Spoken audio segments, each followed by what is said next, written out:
So Erika, from one organizational psychologist to another, what are you envisioning for the future of work if you look out 5 or 10 years?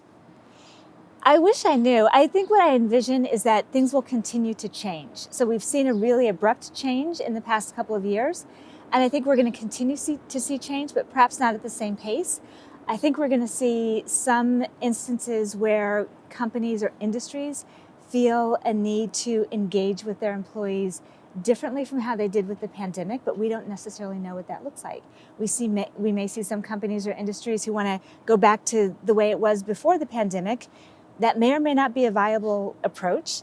And then we'll see companies who are going to come up with things that we can't even identify at this point because their industry demands a different level of engagement. And so I think we're going to continue to see a lot of ambiguity and a lot of change, but we'll figure it out. As the Dean of Wharton, are there questions that you would love to have data on when it comes to leading people in particular? I would love to. I'm a big culture person. So for me, how do we retain a culture? How do we introduce people to a culture and get their buy-in to it? And how do we evolve cultures? As I think we're just going to continue to see so much change going forward. So the questions that I'm most interested in are largely around culture. And are there things that keep you awake at night when you think about, okay, our workforce is going to change dramatically in the next 5, 10 years? Yeah, I think the things that keep me awake is largely around people coming into the workforce. And probably because this was my own experience, coming into an organization in the midst of this sort of remote and hybrid setting. The thing that keeps me awake is how do we keep those people engaged, and how do we build the relationships that allow for the communication and the creativity that happens when you are collaborating with people.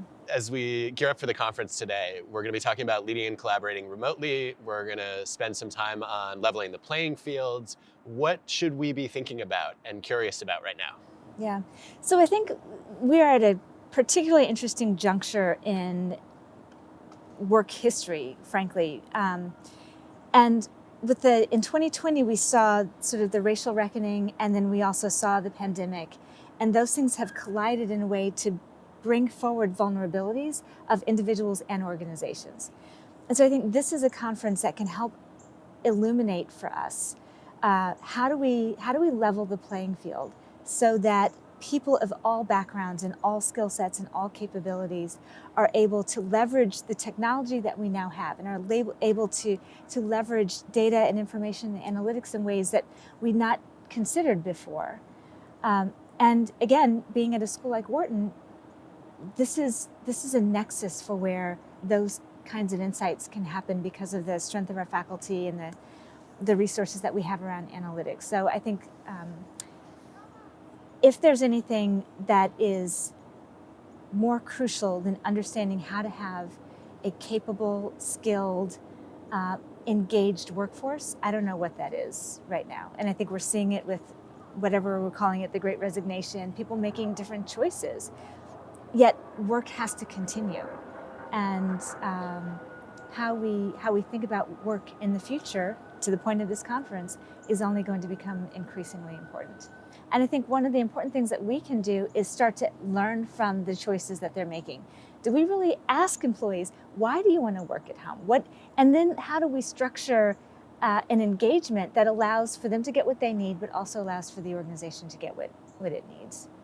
Well, I'm excited for the conference.